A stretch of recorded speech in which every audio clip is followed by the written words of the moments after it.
Palabra y vida. Con el padre Manuel Horta, desde Sevilla.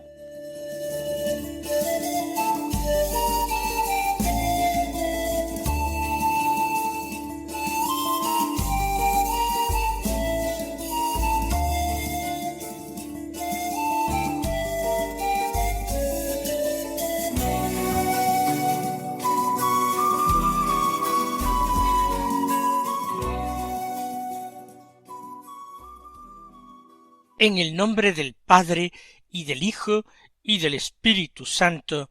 Amén. Alabados sean Jesús y María. Muy buenos días, queridos amigos, oyentes de Radio María y seguidores del programa Palabra y Vida. Hoy es el Día del Señor. Es el domingo. Este domingo es el último del año. Además, al ser el domingo que se sitúa dentro de la octava de Navidad, es el domingo de la Sagrada Familia, Jesús, María y José. Terminamos, pues, el año con esta fiesta extraordinaria de la Sagrada Familia, en que celebramos conjuntamente al Señor, al Niño Jesús, junto con la Santísima Virgen María, nuestra Madre, y con nuestro gran patrono y maestro de vida interior, que es San José. Vamos entonces a escuchar la palabra de Dios que se proclama en esta fiesta. Tenemos el Evangelio de San Mateo, capítulo 2, versículos 13 al 15, 19 al 23, que dicen así. Cuando se marcharon los magos, el ángel del Señor se apareció en sueños a José y le dijo: levántate, coge al niño y a su madre y huye a Egipto. Quédate allí hasta que yo te avise, porque Herodes va a buscar al niño para matarlo. José se levantó, cogió al niño y a su madre de noche, se fue a Egipto y se quedó hasta la muerte de Herodes. Así se cumplió lo que dijo el Señor por el profeta: llamé a mi hijo para que saliera de Egipto. Cuando murió Herodes, el ángel del Señor se apareció de nuevo en sueños a José en Egipto y le dijo: levántate, coge al niño y a su madre, y vuélvete a Israel. Ya han muerto los que atentaban contra la vida del niño. Se levantó, cogió al niño y a su madre y volvió a Israel. Pero al enterarse de que Arquelao reinaba en Judea, como sucesor de su padre Herodes, tuvo miedo de ir allá. Y avisado en sueños, se retiró a Galilea y se estableció en un pueblo llamado Nazaret. Así se cumplió lo que dijeron los profetas, que se llamaría Nazareno. Comienza, por tanto, el texto con la partida de los magos. Recuerden que ellos, avisados en sueños, regresaron a su tierra en Oriente por otro camino, sin pasar por Jerusalén, donde les aguardaba Herodes para ser informado de dónde había nacido en concreto, donde vivía aquel niño que era el Mesías, rey de Israel.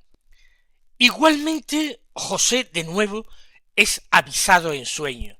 Ya hemos remarcado las semejanzas entre el esposo de María y aquel patriarca José, hijo de Jacob, que también tenía el don de tener sueños o de interpretar los sueños de los otros y descubrir de esta manera el deseo, la voluntad de Dios y los planes de Dios.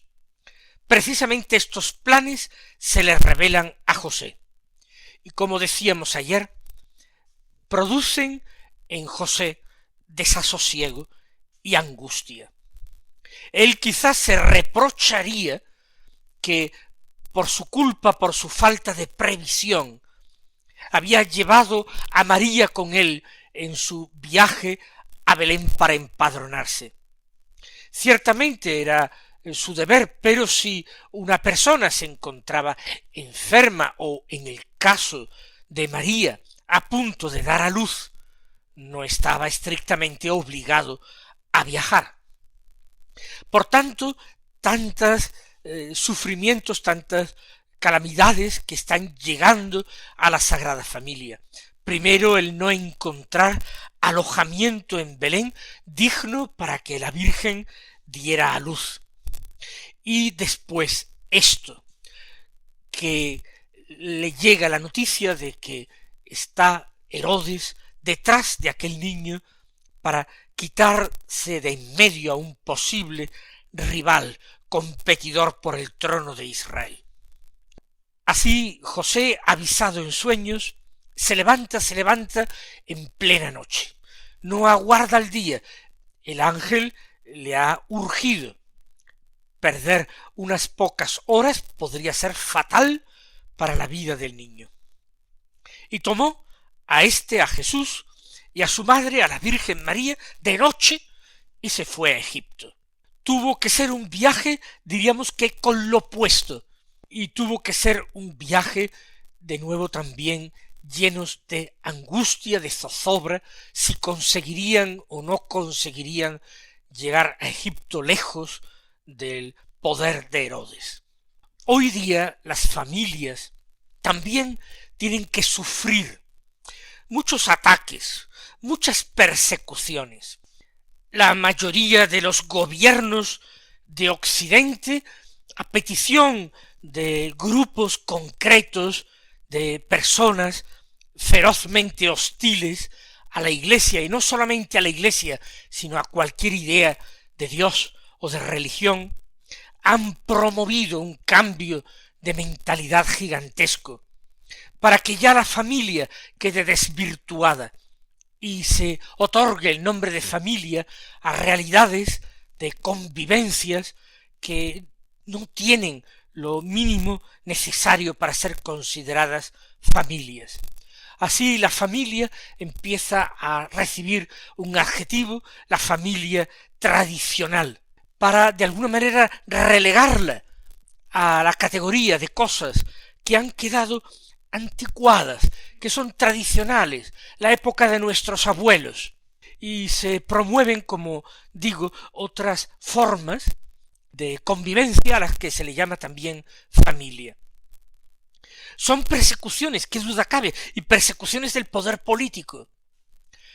La familia es el santuario de la vida, donde la vida es acogida como un don, y es cuidada, y es protegida, pero de nuevo con leyes inicuas. Lo más santo de la familia, como santuario de vida, es destrozado con leyes que permiten, aunque sea sin ninguna justificación, el aborto, o lo que es mucho peor, otras legislaciones cercanas a la nuestra, que han promovido la idea de que no es ya que se despenalice un crimen, sino que se considera derecho y ya no es más un crimen. La perspectiva en un primer momento fue esa, que no tuvieran que ir a la cárcel mujeres por abortar, despenalizar lo que era un delito. Pero de ahí se ha pasado, como hemos dicho, con una gigantesca tarea, labor de ingeniería social para cambiar la mentalidad, a hablar de derechos. Son ataques que está sufriendo gravísimamente la familia. Y no solamente la familia, sino todo aquello que puede colaborar con la familia en la educación de los niños y de los jóvenes en los principios del Evangelio. Es muy claro también los ataques furibundos contra la escuela cristiana, contra la escuela católica, a la que se pretende amordazar, a la que se pretende restringir y quitar competencias para que no puedan educar según el propio ideario católico. Familias perseguidas. La familia de Jesús también fue perseguida, de una manera violenta, tratando de quitar de en medio a Jesús, pero para ellos, después de algunos días de angustia y de viaje a Egipto, ellos pudieron rehacer sus vidas en Egipto, donde permanecieron probablemente varios años. Otras familias en nuestros días no tienen la cosa tan fácil, no es cuestión de unos días pasados los cuales pueden sentirse a salvo en una situación que puedan controlar. Tenemos que mirar hacia ese modelo que es la Sagrada Familia y pedir a Jesús nuestro Señor, pedir a María nuestra Madre, pedir a José, que es nuestro abogado ante el Señor, y como decía Santa Teresa, Jesús, ningún santo en el cielo como José, alcanza y favorece las peticiones que son dirigidas a Dios por su mediación.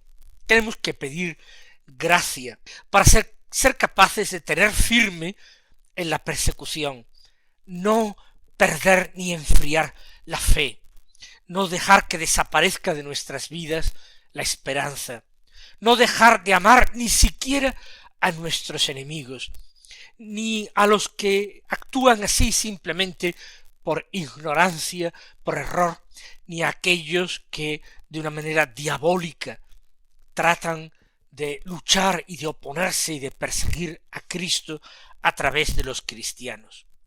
Sigue diciendo San Lucas que así se cumplió lo que dijo el Señor por el profeta: llamé a mi hijo para que saliera de Egipto.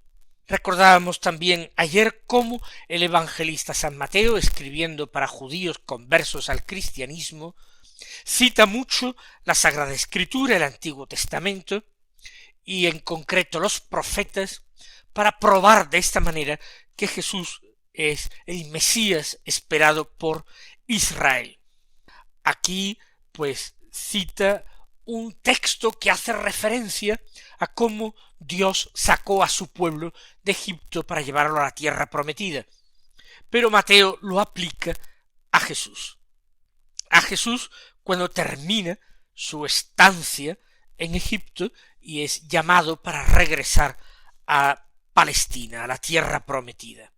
María y José no se arredran. Hay dolor, hay angustia, pero también hay fortaleza y una gran claridad para saber lo que Dios quiere. María se fía plenamente de José, se abandona a él, con una actitud de escucha atenta, de obediencia, de respeto a su marido, se deja llevar por él. María no ha tenido, según parece, una revelación particular de este peligro que se cernía sobre el niño Jesús. Pero ya hemos dicho, en manos de José se deja llevar. Y no se trata simplemente de que ellos de una manera creativa busquen soluciones. No, se trata simplemente de que se ponen a la escucha de la voluntad de Dios tal como ésta se les quiere manifestar. A José a través de un sueño, a María a través de José. Así conocen la voluntad de Dios y la sigan. Cuando no hay confianza en Dios, cuando no hay atención a los signos, cuando desaparece el sentido de la obediencia, del respeto, entonces es mucho más difícil que se pueda ver claramente la voluntad de Dios. No podemos extrañarnos cuando en nuestra cultura se ha producido un verdadero desafío y rebelión contra la autoridad que no contra el poder, frente al cual los hombres son cada vez más sumisos y temerosos. Pero habiéndose, como digo, producido esa rebelión frente a la autoridad, no es extraño que el Señor nos deje entregados a nuestros caprichos, a nuestras opiniones, y de esta manera sufriendo mucho. Somos como ovejas que no tienen pastor. En ocasiones así el Señor nos tiene que ver, porque aunque haya pastores, si las ovejas no quieren seguirlos, no se fían de ellos, entonces es como si no los tuvieran.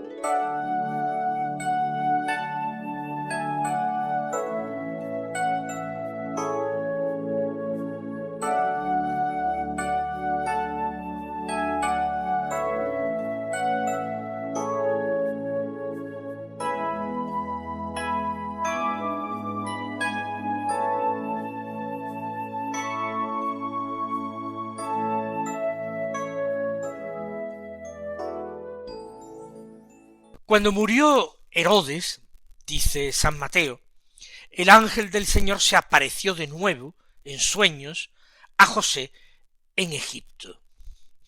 Precisamente aquel antiguo patriarca había tenido algunas de sus intervenciones más conocidas interpretando sueño en Egipto. Ahora en sueños otra vez se le dice a José: levántate, coge al niño y a su madre y vuélvete a Israel, porque ya han muerto los que atentaban contra la vida del niño. Esta es la noticia que con rapidez le llega a José. Aparentemente ya no hay peligro. Es el momento de volver a la patria. Conviene que Jesús, que es el Mesías de Israel, se eduque en su patria, en su país. No se trata de un motivo nacionalista, sino una gratitud a los dones de Dios. Y evidentemente la pertenencia a un pueblo es una gracia y un don de Dios, sin decir por ello que unos pueblos tengan que ser superiores a otros. Pero la lealtad al grupo humano en el que nosotros hemos nacido es un valor que puede revestir el nombre de patriotismo, de espíritu cívico, y que está estrechamente conectado precisamente con el cuarto mandamiento de la ley de Dios: honrarás a tu padre y a tu madre, y conectado estrechamente al concepto de familia.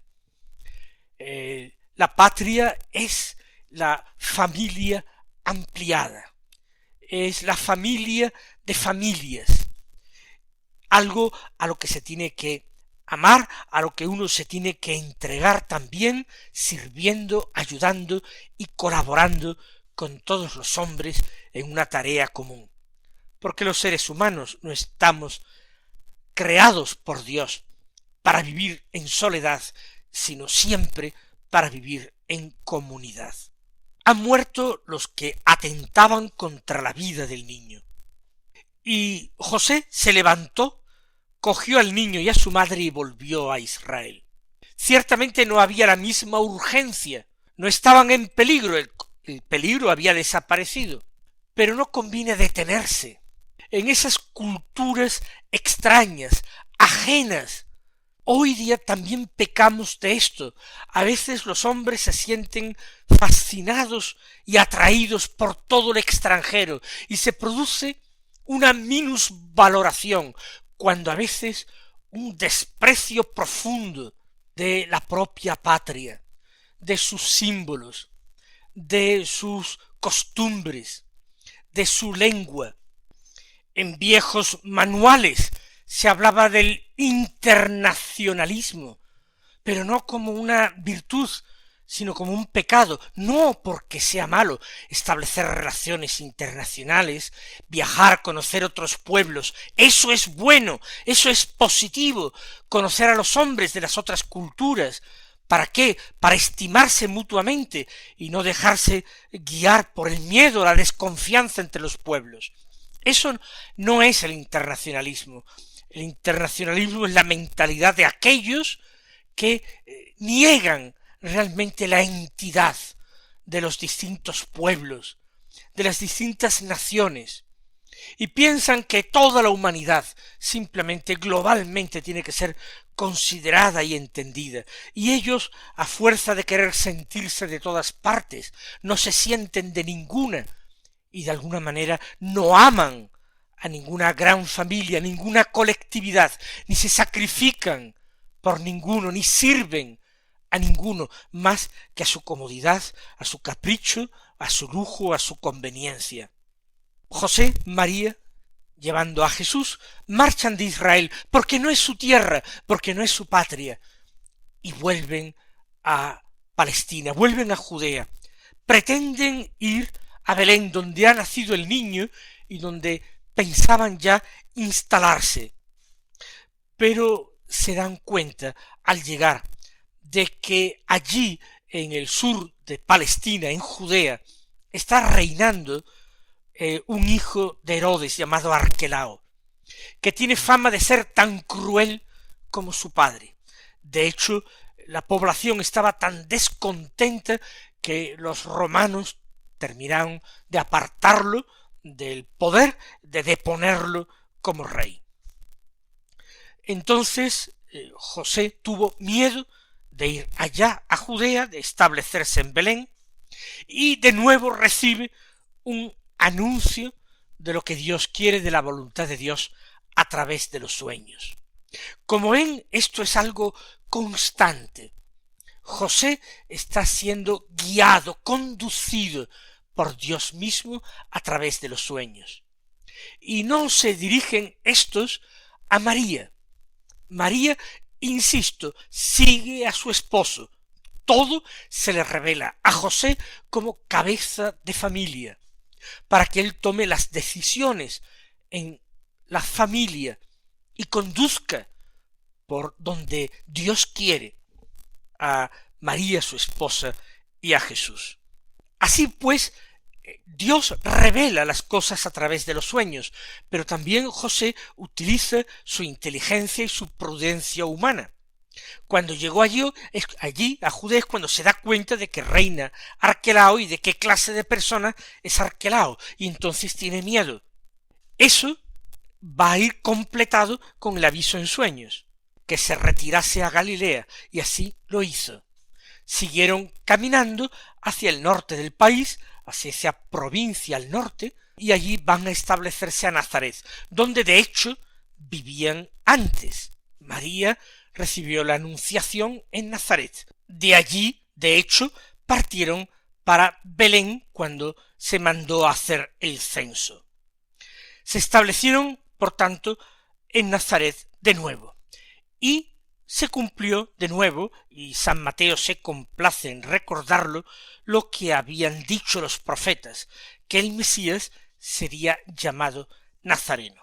Vamos, queridos hermanos, a reflexionar y a pedir gracia para vivir también en familia, en nuestra patria, vivir como Dios quiere, discerniendo siempre en medio de los acontecimientos la voluntad de Dios, defendiendo la verdad y la justicia, promoviendo la paz y el servicio a todos. Que el Señor os colme de bendiciones en esta fiesta y hasta mañana si Dios quiere.